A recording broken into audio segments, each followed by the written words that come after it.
The Millionaire Mind, train your thoughts to command wealth. Have you decided to be rich, or are you still waiting for luck to find you? Are you hoping your ship will come in while refusing to build the ship? I am here to tell you that there is no ship coming. There is no lottery ticket. There is no inheritance. There is only you, your mind, and the exact method that built the fortunes of Carnegie, Edison, Ford, and Rockefeller. Stay with me, and I will give you the precise steps that made these men impossible to stop. Not theories. Not wishes. Not motivation. But the actual law by which riches are commanded from life itself. You have been taught to work hard, but no one taught you to think richly. You have been told to save pennies while men of power create millions with a single idea. Today, that changes. Today, you learn to think in gold. But let me warn you, this is not a message for casual ears. This is not entertainment. What you are about to hear is a spiritual blueprint for commanding riches. You must not listen lightly. You must not drift while you listen. For if you miss a single part, you may miss the very step that was meant to unlock your fortune. The principles I will give you are exact. They are eternal. They are the same laws that lifted these men from obscurity to greatness. If you will stay with me, if you will submit yourself to these instructions, if you will apply what you hear with faith and decision, you will build a fortune so expansive, so enduring, that the world itself will bend to your definiteness of purpose. Mind before money. Let me ask you plainly, what is the difference between you and the wealthy? Is it education? No. Many millionaires never finished school. Henry Ford left school at 15. Andrew Carnegie was a poor Scottish immigrant. Is it inheritance? No. Most fortunes are self-made. John D. Rockefeller started with nothing. Charles Schwab swept floors. Is it luck? Absolutely not. Luck is what the ignorant call preparation meeting opportunity. The difference is this: wealth starts in the mind. Before Ford built cars, he built belief. Before Edison lit the world, he lit his imagination. Before Rockefeller controlled oil, he controlled his thoughts. Every great fortune you admire began first in the heart of a man who would not let go of the picture he saw in his mind. That picture, repeated with feeling and belief, called forth the money to match it. Henry Ford had not $1 when he began his pursuit. He had no formal education. He had no family wealth. What he had was a vision of every American driving a car, and he believed in that vision so completely that his subconscious mind accepted it and moved mountains to bring it forth. He did not consult the opinions of experts who said it was impossible. He did not ask permission from bankers who called him a dreamer. He saw the Model T filling the streets of America long before anyone else dared to believe it. That image lived in his mind so vividly that it became more real to him than his present poverty. Before there was gold in their pockets, there was gold in their thoughts. Before there were factories and empires and billions, there was one thing, a definite belief that they would possess them. Dale Carnegie understood this truth when he wrote about confidence.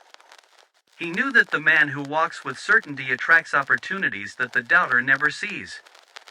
Confidence is not arrogance. It is the quiet knowing that you were born for more than mediocrity. Your present condition is not your permanent reality. You are not too late. You are not too old. You are not behind. The moment you decide with definiteness, the universe moves to meet you. But here is where most men fail: they want wealth, but they think poverty. They speak of dreams while acting on doubt. They say they want more money, but every word they speak commands lack. Listen carefully, you cannot whisper fear into your subconscious and expect it to give you faith. You cannot speak of failure and expect success. You cannot rehearse scarcity and expect abundance to arrive. What you plant in your mind is what you harvest in your life. If you plant thorns, you get thorns. If you plant gold, you get gold. But your subconscious cannot tell the difference between treasure and trash. That decision is yours alone. Most men plant the seeds of lack without knowing it. They say, "I can't afford that." They speak of bills with dread. They rehearse their limitations daily. And then they wonder why poverty blossoms in their lives. You must tear from your mind the lie that poverty is noble or permanent or beyond your control. Poverty is a temporary condition born of indefinite thinking, sustained by fear, and cured only by the decision to think accurately, believe fully, and act with purpose. I have seen men lift themselves from starvation to abundance in a matter of years, not because the economy changed, not because someone handed them money, but because they began to think definitely. The riches were always within them, but they were waiting for orders. And so it is with you. There is more gold within your mind than in all the mines of the earth, but it lies dormant until you give it orders. You are the only commander your subconscious will obey. Look at your present condition. You work hard, but the harder you work, the farther ahead the goal seems to move. You save pennies, but somehow the dollars vanish. You lie awake at night, not from abundance, but from anxiety. You wonder how you will pay the next bill. My friend, what you lack is not money. What you lack is command over your own mind. You are letting the most powerful instrument ever created run wild without direction. Your subconscious obeys only definite orders, and you have issued none. If you desire riches, you must stop thinking like a man who accepts poverty. You must declare war on vagueness. You must stop talking like a man who is merely trying to get by. Do not say, "I want more money." That is not definite. That is not purpose. That is not command. Say this instead, "I demand of life $1 million, and I will earn it by rendering a specific service." Name the amount. Name the method. Write it. Speak it. Feel it. See it in your mind so vividly that your very bones respond to it. This is how riches are summoned. You must repeat it, not once, but daily, until the words dissolve your doubt, until your subconscious accepts them as law, until your every action flows from the identity of a man who was born to be rich. Say it now, "I was born to be rich. I will demand riches from life. My thoughts attract gold. My words command gold. My actions draw gold. I am a rich man in thought, in purpose, in spirit, and soon in possession." There is no virtue in poverty. There is no strength in lack. There is only misdirection. Thoughts turned inward, backward, and downward. You were meant to rise, to build, to create, to overflow with so much wealth that it blesses others. Money is a tool, one you must master, not fear. It is a servant to the trained mind. It is an ally to the definite man. It is an enemy only to the weak, the wavering, and the wandering. Let your past be poor if it must, but let your thoughts be rich from this moment forward. And if you continue with me, if you give yourself fully to the teachings ahead, if you obey the laws I will now lay before you, the day will soon come when you open your ledger and find yourself overwhelmed, not by debt, but by surplus, not by fear, but by power, not by questions, but by purpose. The law of desire. Riches never come by accident. They do not fall from the sky, nor do they arrive by luck. Riches are the result of desire. Not a wish, not a fleeting hope, but a consuming, persistent, burning desire that refuses to accept anything less than wealth. A wish says, "I hope to be rich." Desire says, "I shall be rich, and nothing shall stop me." That difference is the chasm between the poor and the powerful. The beginning of all riches is desire. Pure, white-hot, unrelenting. Every great fortune you admire began first in the heart of a man who would not let go of the picture he saw in his mind. Weak desires bring weak results. Vague hopes bring vague returns. Only desire backed by belief, repeated until it becomes faith, and then carried out with definite action can compel wealth to obey you. Desire must not live in your mouth alone. It must saturate your thoughts. It must dictate your speech. It must drive your deeds. It must become the dominating influence of your waking hours and a companion to your dreams. The man who drifts says, "I'd like more money." The man of purpose says, "I will possess a fortune, and here is the exact amount I claim." One is hoping, the other is commanding. And the world bows only to the man who commands. Consider the story of Edwin C. Barnes. He did not begin with money. He did not even begin with introduction or favor. He began with desire. A burning desire to become the business partner of Thomas Edison.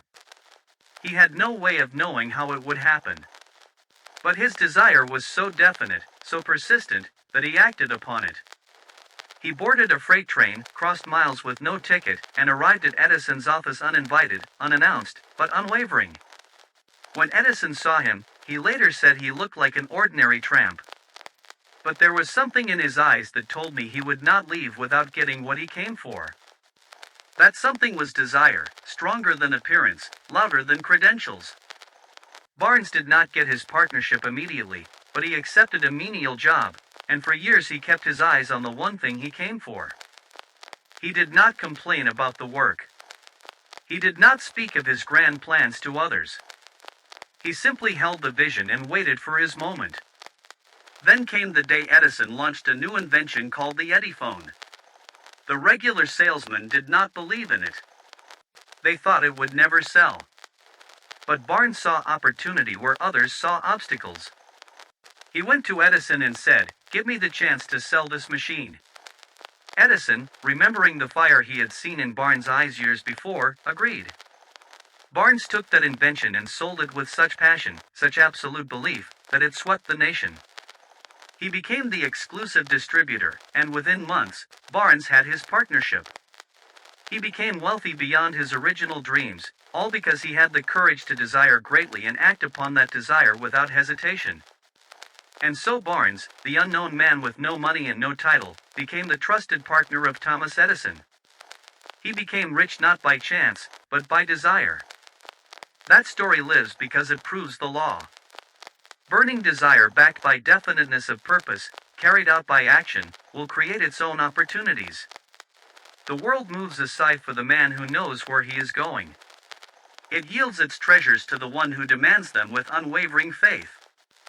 Now ask yourself, have you truly decided what you want? Or are you still hoping vaguely for improvement?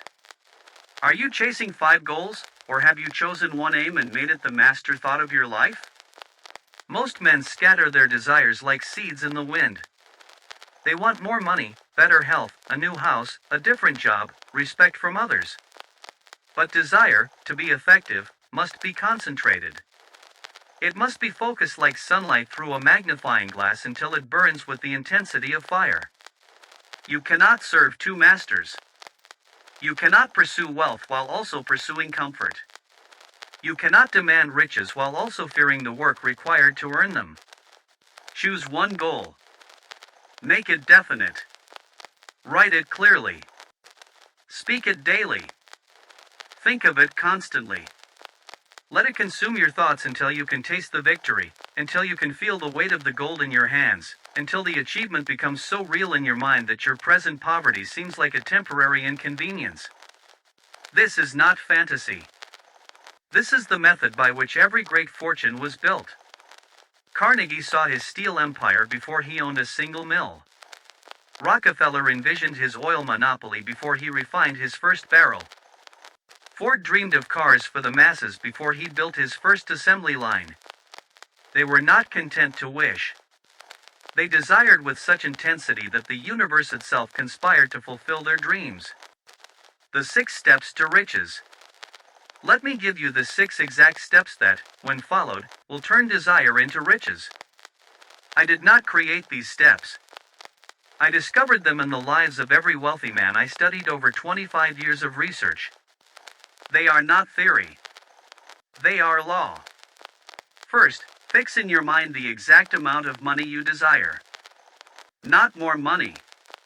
A definite sum. The subconscious does not respond to vagueness. You cannot say, "I want to be comfortable" or "I need enough to get by." You must be precise. Say $1 million, or 50,000, or 10 million. But be exact. Write the number. See it clearly. The mind that cannot decide on an amount cannot attract any amount. When Andrew Carnegie decided to accumulate wealth, he did not say, "I want to be rich." He said, "I will build the largest steel company in the world, and I will be worth more than any man in America." That definiteness attracted the opportunities, the people, and the circumstances that made his vision reality. Second, determine exactly what you will give in return. There is no such thing as something for nothing. The universe operates on the law of compensation. What service, what product, what value will you render to earn this money? Will you create a business that employs thousands?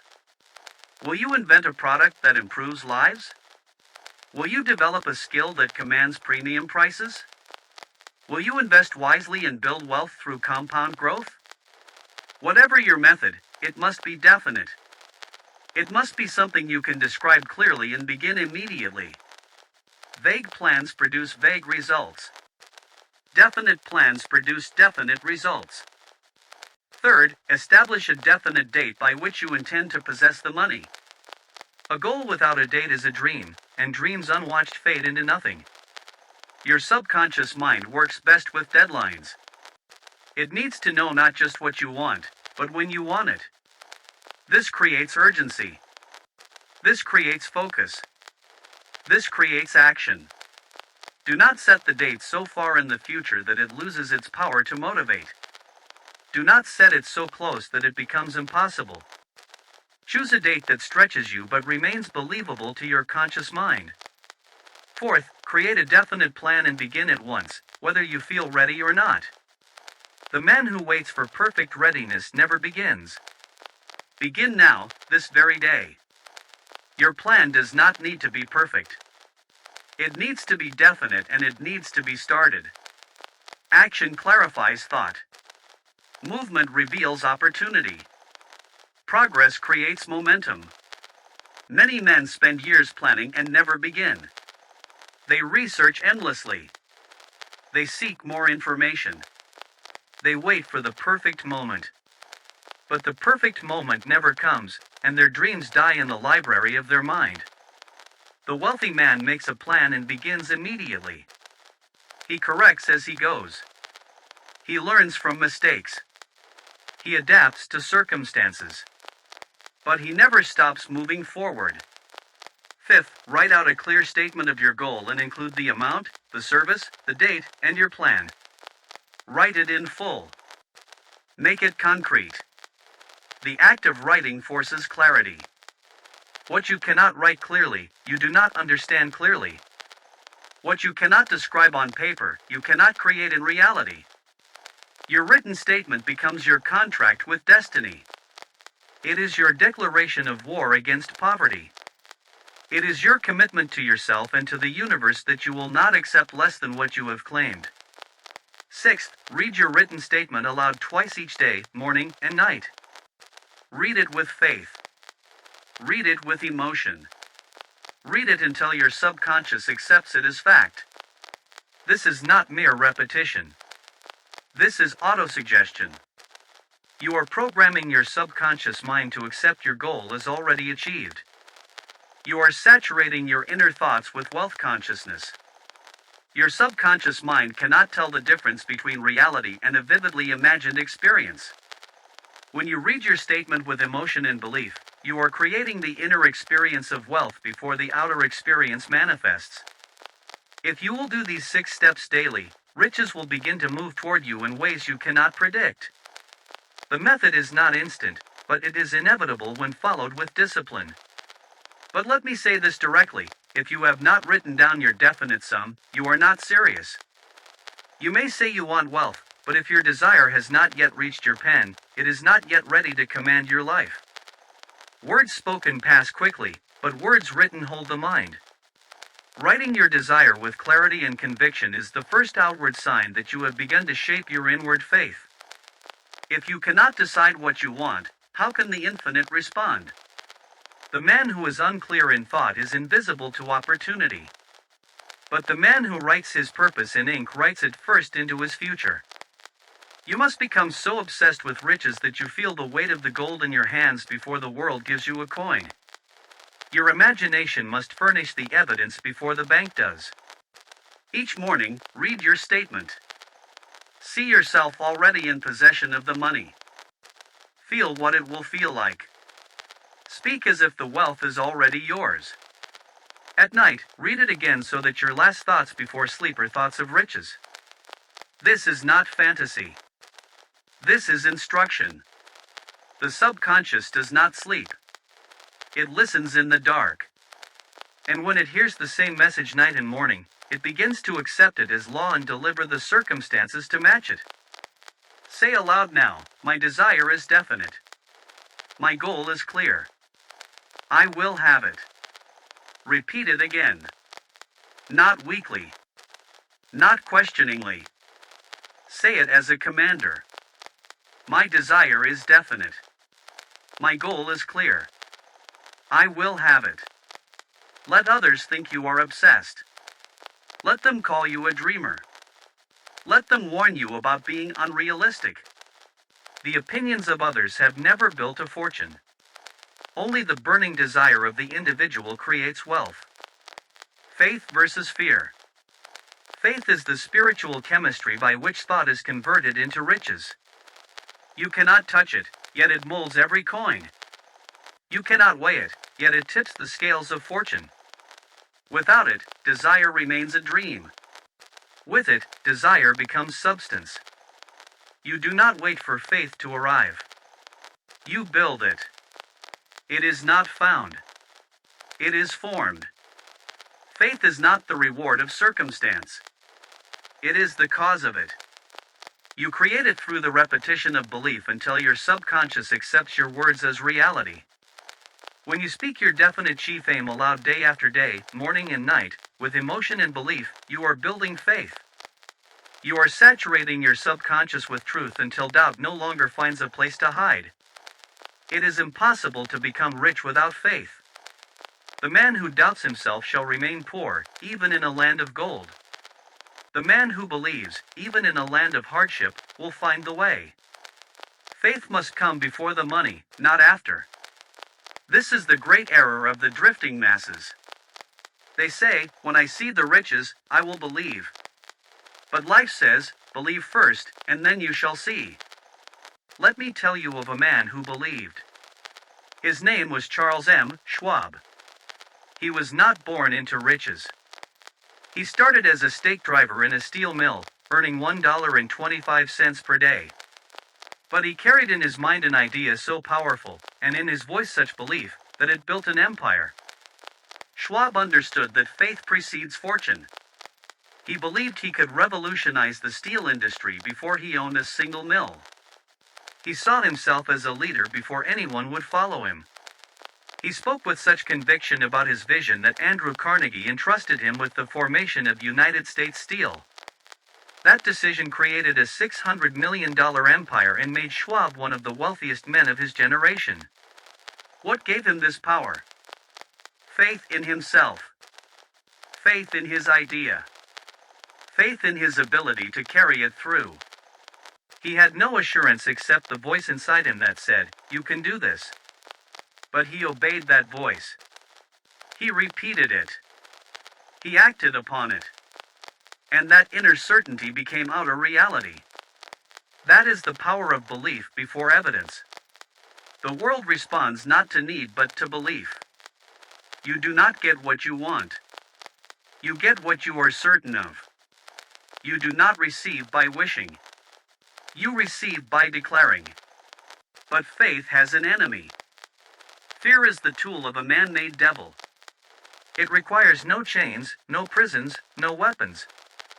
Fear is the invisible assassin of greatness. It kills silently and leaves no wound. Among all the enemies to wealth, none is more cunning, more consistent, more destructive than fear. It is the unseen barrier between desire and achievement. There are 6 basic fears that destroy men's chances for riches. The fear of poverty, the fear of criticism, the fear of ill health, the fear of loss of love, the fear of old age, and the fear of death. But among them, 3 stand as the greatest tyrants of the soul. The fear of poverty is the most destructive of all. It whispers, "What if I fail?" It says, "Better be safe." It suggests now is not the time. And so men delay, postpone, and retreat. The man who fears poverty accepts scraps when he could command abundance. He lowers his price when he should raise his value. He stays silent when he should speak with authority. He clings to his job in terror, though he dreams of freedom. The fear of criticism silences dreams before they are spoken. It says, "What will they think?" It warns they may laugh. And so the idea dies unborn. The invention remains hidden. The ambition stays buried in the soul.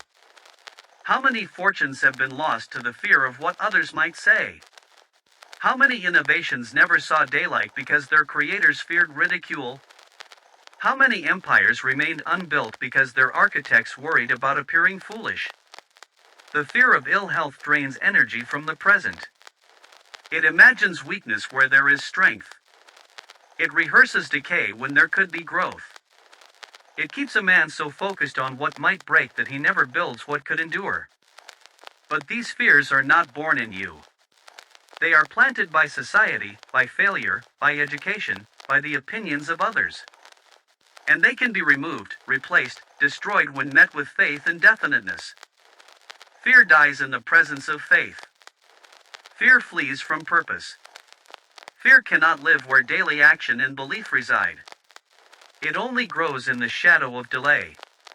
Every time you act boldly, you shrink fear. Every time you speak your goal aloud, you silence the whisper of failure. Every time you take a step forward, you prove to fear that it has no power here. You must starve fear by feeding belief.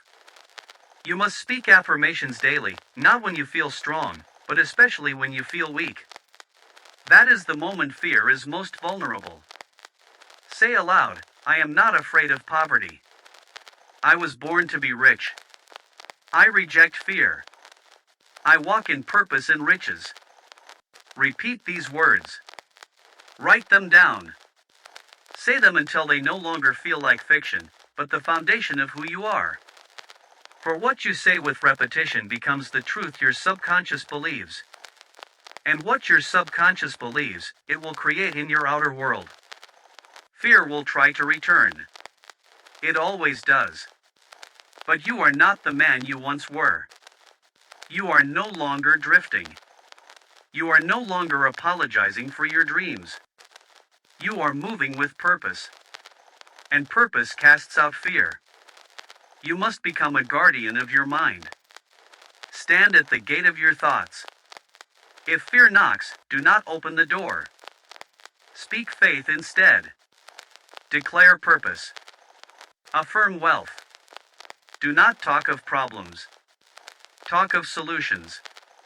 Do not dwell on what might go wrong. Focus on what you will make go right. Shift your speech and you shift your spirit.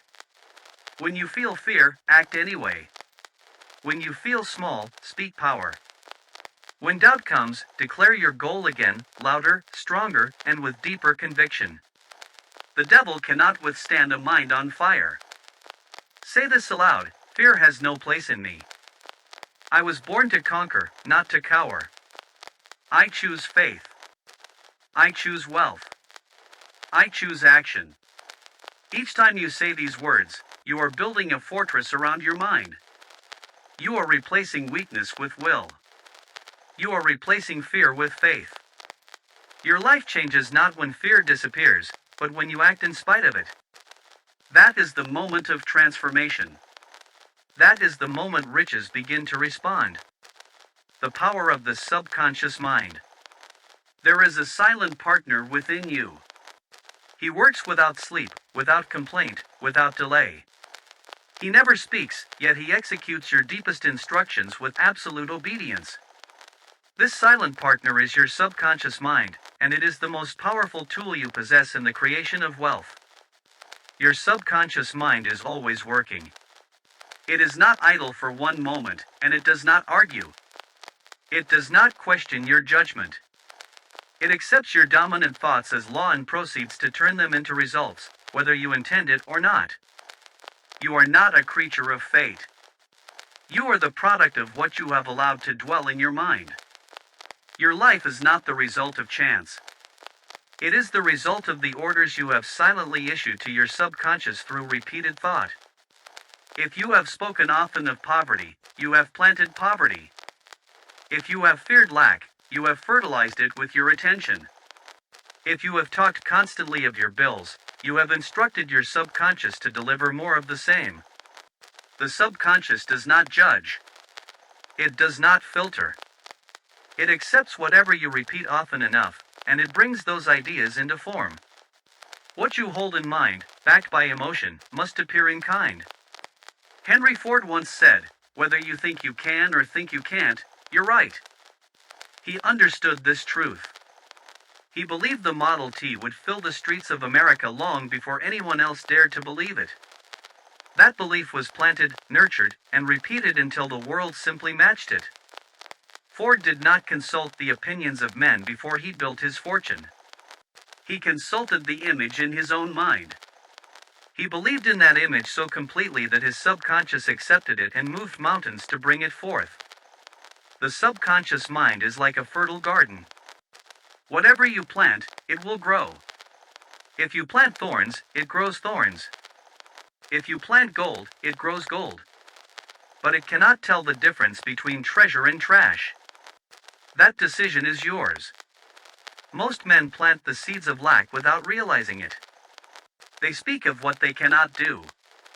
They fear what might happen. They repeat phrases of limitation. And then they are surprised when poverty blossoms in their lives. You cannot whisper fear into your subconscious and expect it to give you faith. You cannot speak of failure and expect success. You cannot rehearse scarcity and expect abundance to arrive. What you plant is what you grow. The law is exact. The results are always faithful to the seed. If you want wealth, then you must plant wealth daily, deliberately, and emotionally. This is where autosuggestion becomes your tool of transformation. You must speak aloud your definite chief aim. You must read it twice each day. You must feel it in your heart. You must impress it with emotion. Emotion is the water. Repetition is the sun. Belief is the soil. Together they awaken the subconscious. Together they create results. If one is missing, the growth is weak. If all are present, the harvest is abundant. The subconscious does not sleep. Even while your body rests, your mind is still receiving instructions. If your last words at night are words of purpose and belief, your subconscious will work through the night to fulfill them. You must never speak casually of your life. Words are seeds. Speak only that which you desire. Speak only riches, health, strength, and purpose. Let no idle phrase enter your mouth. When you say, "I can't afford that," you are planting limitation. When you say, "Things are getting worse," you are commanding decay. When you say, "I never win," you are closing the door to success. Guard your mouth. Guard your thoughts. You are shaping your future with each sentence. If you wish to become wealthy, then every word must carry the tone of prosperity and strength. Let your mind be a sanctuary of belief. Let no fear linger. Let no doubt be repeated. The moment a negative thought enters, dismiss it and replace it with one of power. Say aloud, "That is not my thought. I think in riches. I think in purpose. I think in gold." Say it with force. Say it often. Say it until your subconscious accepts no other voice but your own. Every rich man I studied used his subconscious as a silent partner. Carnegie, Rockefeller, Edison, Schwab, they all understood this truth. The mind that is trained commands the world. They impressed success into their minds so deeply that it became inevitable. And once their subconscious accepted it, opportunity, ideas, and people arrived without effort. It is not luck. It is not magic. It is law. Your subconscious is a builder. You give it the blueprint. It handles the labor. But the blueprint must be complete. It must be written with care and repeated with emotion. That is why you must write down your goal. That is why you must speak it aloud. That is why you must read it every morning and every night. Not because it pleases your ears, but because it programs your inner builder.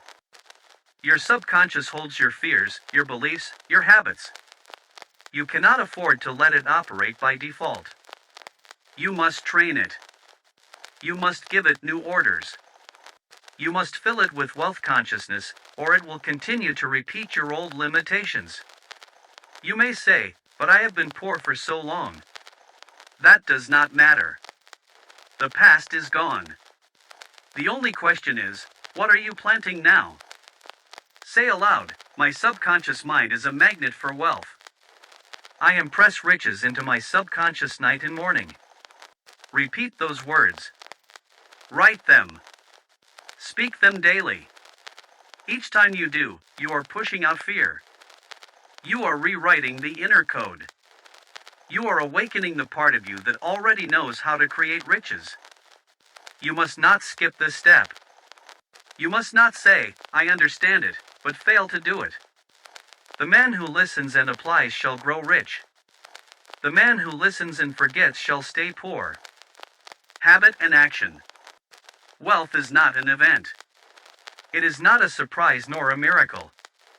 Wealth is a habit built one thought at a time, one word at a time, one disciplined day at a time. The man who becomes rich has simply trained himself to think, speak, and act in riches so consistently that the universe has no choice but to obey. There is a law at work in all things. I call it cosmic habit force. It is the silent force that fixes your repeated thoughts into permanent habits. And once a habit is formed, it moves you automatically without strain, without thought, without delay. You do not need to think about tying your shoes. Why? Because habit has taken over. You no longer learn it each day. It is written into you. So it is with poverty. So it is with wealth. Your repeated thoughts become fixed patterns. Cosmic habit force is neither good nor evil. It simply obeys what you feed it. If you feed it confusion, you become a man of indecision. If you feed it clarity, you become a man of command. What you repeat becomes what you are. One inspired day will not make you rich. One emotional moment will not bring you millions. One strong week will not change a life.